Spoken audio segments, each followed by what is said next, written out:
សួស្តីបងប្អូនទាំងអស់គ្នាបងប្អូនណាខ្លះដែលមិនទាន់ច្បាស់អំពីលំដាប់នៃប្រមាណវិធី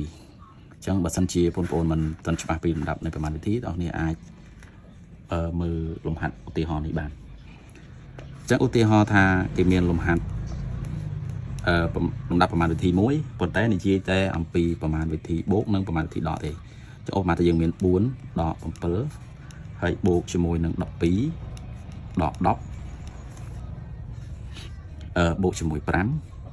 ដកជាមួយ3តាមទិសដៅរបស់លំដាប់ប្រមាណវិធីដែលមានតែប្រមាណវិធី4ដកយើងអាចគណនាម្ដងបន្ទួតាមលំដាប់ពីឆ្វេងទៅស្ដាំប៉ុន្តែបើសិនបើយើងមិនធ្វើតាមវិធានឬក៏ទិសដៅទេបងប្អូនអាចធ្វើតាមវិធីម្យ៉ាងទៀតងាយឧបមាថាយើងមានបែបនេះគឺបងប្អូនគ្រាន់តែយក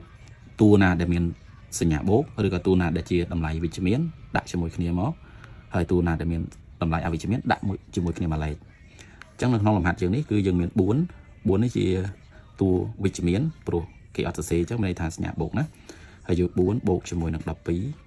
បែបនេះហើយបូកជាមួយ5នេះជាតួវិជ្ជមានហើយបន្ទាប់មកយកតួអវិជ្ជមានដាក់ជាមួយគ្នាមកដក7ណែដក10ហើយជាមួយនឹងដក3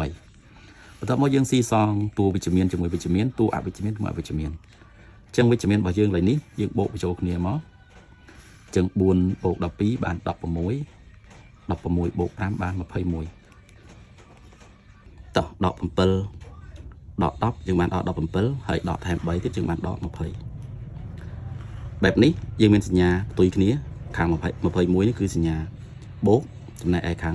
ដក20គឺសញ្ញាដកអញ្ចឹងយើងរក្សាសញ្ញាដូចខាងធំបន្ទាប់មកយកតម្លៃធំដល់តម្លៃតូចអញ្ចឹង21ដក20នៅសល់1អញ្ចឹងចម្លើយមានន័យថាបូក1ឬក៏យើងអាចសរសេរថាចម្លើយ1តោះដើម្បីទៀងទាត់ថាតើវិធីដែលយើងគណនាបែបខាងលើនោះវាត្រឹមត្រូវឬយ៉ាងណាយើងអាចទៀងទាត់តាមវិធានបានវិធានយ៉ាងម៉េចយើងធ្វើតាមចេះឬយើងដាក់ឬចុះ4ដក7បូក12ដក10បូក5ដក3តើចម្លើយខាងលើយើងត្រូវឬអត់យើងធ្វើតាមវិធានគេមកឲ្យគណនាពីឆ្វេងទៅស្ដាំអញ្ចឹងយើងយក4ដក7យើងពីតួនេះយើងរក្សាសញ្ញាដូចខាងធំយកធំដកតូចអញ្ចឹងរក្សាខាងធំគឺសញ្ញាដកយក7ដក4នៅសល់3ចម្លើយវាដក3អញ្ចឹងយើងបូក12ដក10បូក5ដក3មកបន្តមកទៀតយើងគណនាពីតួនេះបន្តមកទៀតមក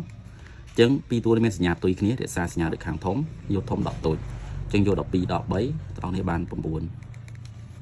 ហើយដកជាមួយ10បូកជាមួយ5ដកជាមួយ3ហើយតួពីរនេះយើងចាប់ដើមគណនាទៀតមកយើងរក្សាសញ្ញាដូចខាងធំគឺសញ្ញាខាងដកយកធំដកតូចទៀតមកយើងបាន1ហើយបូកជាមួយ5ដកជាមួយ3ហើយយើងធ្វើដូចមិញទៀតមករក្សាសញ្ញាដូចខាងធំគឺសញ្ញាបូកអញ្ចឹងយក5ដក1បាន4យើងដកជាមួយនឹង3ហើយយើងរក្សាសញ្ញាដូចខាងធំយកធំដកតូចទៀតមក4ដក3នៅសល់1អញ្ចឹងឬក៏យើងអាចសរសេរថាចម្លើយ1ប៉ុន្តែឃើញថាវិធីទាំងពីរខាងលើគឺវិធីទី1មានការងាយស្រួលជាងវិធីទី2ដោយសារតែវិធីទី1លឿនហើយខ្លីណាងាយបាទសូមអរគុណ